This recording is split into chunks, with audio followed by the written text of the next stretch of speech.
First act. Hamlet's father, the King of Denmark, has been dead for only 2 months, but his mother, Queen Gertrude, has married her brother-in-law Claudius, who has now become a king. A ghost resembling the late King of Denmark has appeared 2 sentries at the castle of Elsinore, armed for a possible attack from Fortinbras, Prince of Norway. Hamlet and his friend Horatio arrange a night meeting to see whether the ghost will appear, which he does. He tells Hamlet he was murdered by Claudius, who poured poison in his ear while he was sleeping in his orchard.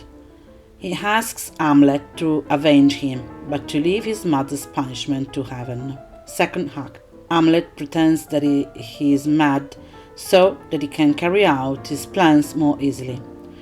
Polonius, the king's counselor, thinks Hamlet's madness is caused by his love for his daughter Ophelia. Hamlet arranges for a troupe of actors who have come to provide entertainment for the court to perform The Murder of Gonzago, a play whose story is similar to the one revealed by the ghost. So there is a play within the play. Third act. The play is presented. King Claudius rises and rushes away.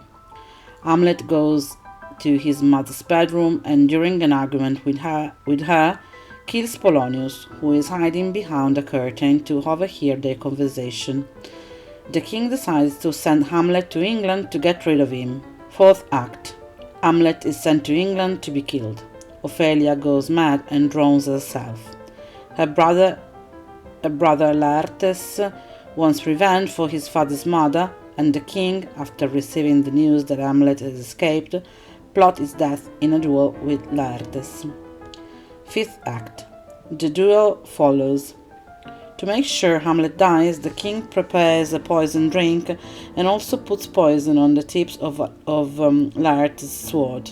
Hamlet refuses to drink the wine, which his mother then drinks instead. Laertes wants Hamlet with the poisoned tip of his sword. Then the swords are exchanged and Hamlet wants Laertes. The queen dies. Laertes falls and denounces the king, who is stabbed by Hamlet. Both the king and Laertes die.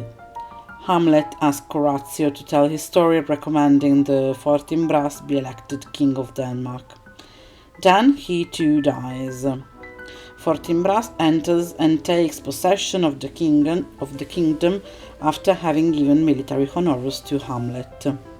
The story of Hamlet is set in the late Middle Age, 14th and 15th centuries, in and around the royal castle in Elsinore, a city in Denmark. Like England, Denmark was a Protestant country, so Hamlet studies in Wittenberg, Germany, where Martin Luther started the Protestant Reformation, and he is skeptical of the ghost who claims to be his father's spirit wandering in purgatory. As a matter of fact, Protestants rejected the notion of purgatory as mere superstition. Shakespeare's choice of Denmark may be due also to the development of the plot. For example, the subplot deals with a possible war against Norway, when the ghost first appears, so the guards are dressed for battle. This sense of menace from another country increases the tension of the first scenes and set the mood of the play. Hamlet is the most talkative of all Shakespeare's characters. The French psychoanalyst Lacan thinks that the real psychological dimension of the play lies not in Hamlet's behavior, but in his language.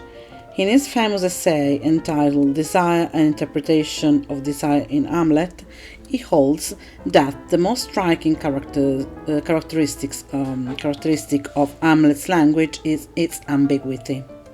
Everything he says is conveyed through metaphor, simile, and above all, wordplay.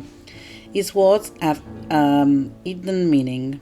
They have, therefore, enormous affinities with the language of the unconscious, which proceeds equally through various forms of distortion and alteration in meaning. Hamlet is himself aware of the ambiguous nature of his own speeches, as well as of the feelings which drive them. He spends much of the play complaining about the fact that he has to play roles that he does not believe in.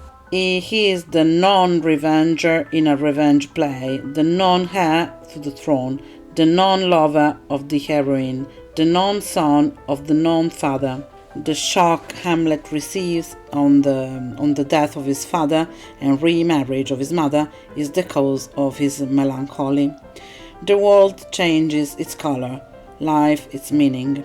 Love is deprived of its spiritual side, woman of her prestige, the state of its stability, while the earth and the air lose their appeal. Hamlet sees a contagious disease which spreads from man to the kingdom, from the kingdom to the universe. Hamlet could be read simply as a revenge tragedy, so revenge is the first, most important theme of this tragedy. However, through the theme of vengeance, revenge, Shakespeare develops a series of themes that are central to humanity. So, first of all, the relationships between father and son, mother and son, and Hamlet and his friends. Love, relationships, madness, youth and age, action and inaction, the corruption linked to power, the existence of God and a life after death, the meaning of the theatre itself. Hamlet is a play of life and death, and of man's ambiguous relationship with both. It is also about melancholy and doubt. It is through Hamlet's struggle to act, and to act wisely, that the concept of man's complex nature is illustrated.